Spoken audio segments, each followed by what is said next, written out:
V našom filme navštívime jednu z mnohých kováckých dielní, aby sme vám mohli predstaviť veľmi zaujímavé povolanie s dlhoročnou tradíciou.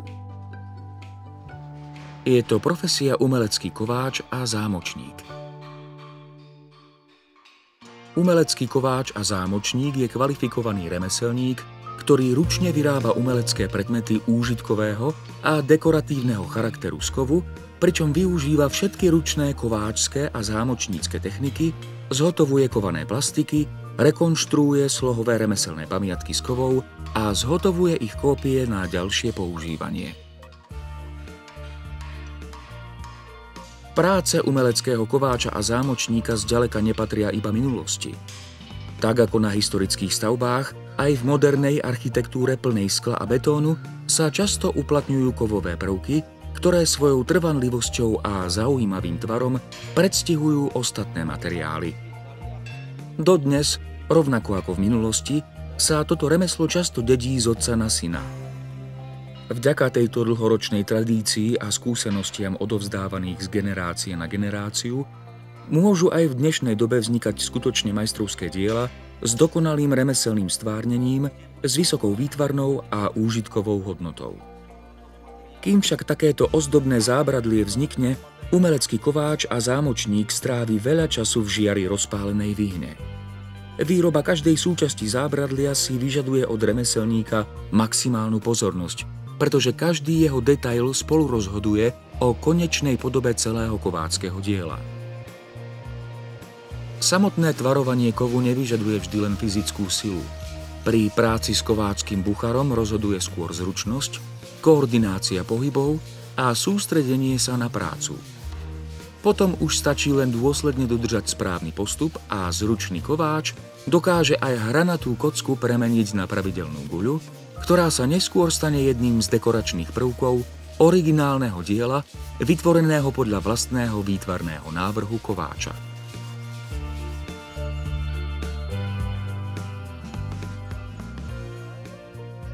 Umelecký kováč a zámočník často spolupracuje s ďalšími kováčmi, preto by mal byť schopný dobre komunikovať. Je nutné, aby pri realizácii diela dokázal svoj tvorivý zámer vysvetliť a zároveň ho aj obhájiť. Na druhej strane by mal vedieť počúvať názory svojich kolegov a v odôvodnených prípadoch by mal byť schopný prijať pripomienky a dobre mienené profesijné rady. Základom kováčskeho remesla je kutie jednoduchých kováčskych výrobkov, ako sú klince, skoby, háky či kruhové spojnice a svorníky. Zo železa, tentoraz z guľatiny, vzniká kovaním hrot, ktorý pod údermi kováčskeho kladiva získava potrebný tvar a tvrdosť. Ani pri tejto práci sa nedá nejako švindľovať. Všetko začína už správnym výberom materiálu, v ktorom sa musí kvalifikovaný umelecký kováč a zámočník dokonale vyznať. Po celý čas kutia remeselník materiál priebežne zahrieva vo vyhni na požadovanú teplotu, pri ktorej sa dá s kovom pracovať. Skúsený kováč ju dokáže presne rozpoznať už len podľa zafarbenia rozpáleného železa. Druhýkrát je zahrievanie kovu nutné kvôli oddeleniu požadovanej dĺžky klinca. Aj v tomto prípade si kováč vystačí len s kladivom a nákovou, pretože s ich pomocou dokáže horúce železo oslabiť a zlomiť.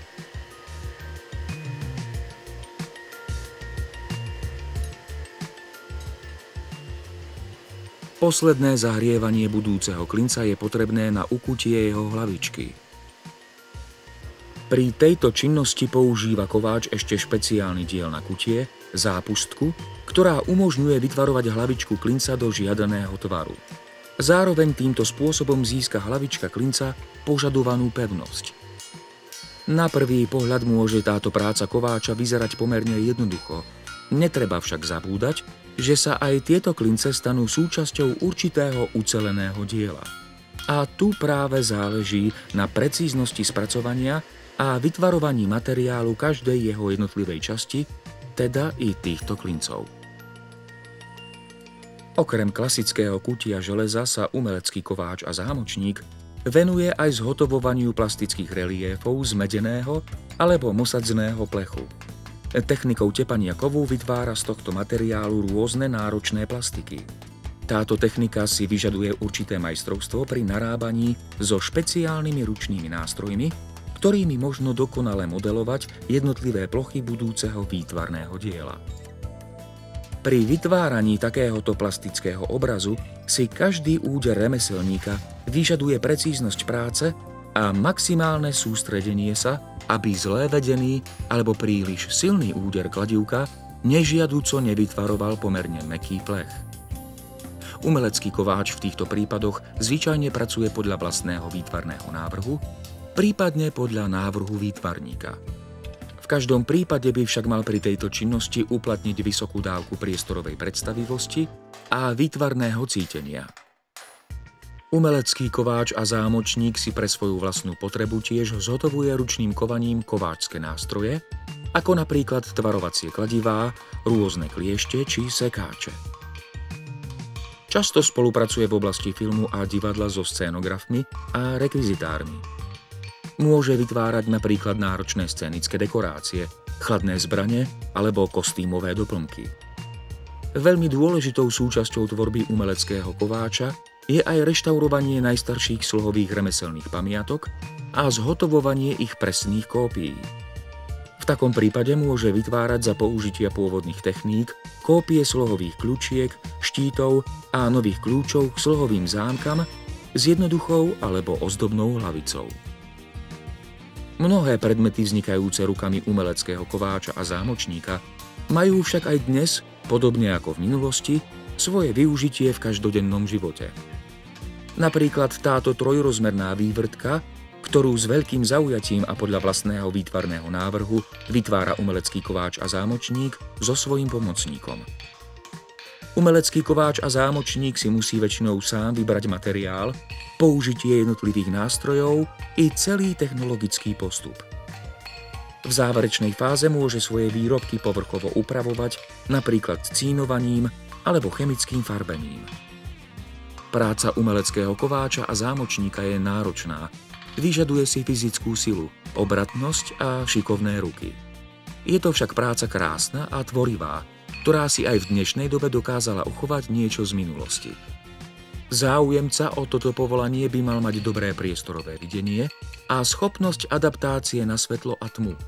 Vysoké nároky sa kladú aj na rozlišovanie farieb, farebných odtieňov, tvarov predmetov a nerovnosti povrchu, ale aj na sluch, hlavne pokiaľ ide o rozlišovanie tónov a rytmu. V neposlednom rade musí mať umelecký kováč a zámočník technickú a konštrukčnú predstavivosť a hlavne tvorivé myslenie. Nevyhnutným predpokladom na uplatnenie sa v tejto profesii je dobrý celkový zdravotný stav a dobrá fyzická kondícia. Povolanie umeleckého kováča a zámočníka nie je vhodné pre záujemcov s ťažkým ochorením obehovej sústavy, dýchacích ciest a vážnymi poruchami sluchu a zraku. Tiež závažné ochorenia pohybového aparátu, znemožňujúce záťaž chrbtice a trupu a ochorenia horných končatín znemožňujúce jemnú motoriku a koordináciu pohybov, rovnako ako kolapsové a záchvatové stavy znemožňujú výkon tohto povolania. Náročné pracovné prostredie a práca s chemickými látkami môže negatívne pôsobiť na osoby precitlivé len na tieto látky. V každom prípade je nevyhnutné lekárske posúdenie zdravotného stavu uchádzača tohto povolania, ktoré je vhodné pre umelecky nadaných mužov, ktorí dávajú prednosť individuálnym a tvorivým činnostiam so zameraním na spracovanie kovov. Najvhodnejším vzdelaním je stredné odborné vzdelanie s vyučením v odbore umelecký kováč a zámočník alebo úplné stredné odborné vzdelanie s maturitou v odbore umelecko-remeselnej výroby. Existujú však ešte ďalšie prípustné formy vzdelania. Uplatnenie nájde umelecký kováč a zámočník predovšetkým v súkromnom sektore, ale aj vo vlastnom živnostenskom podnikaní. V tom prípade by mal mať aj základné vedomosti z ekonomiky, zásad trhového mechanizmu a riadenia malého podniku.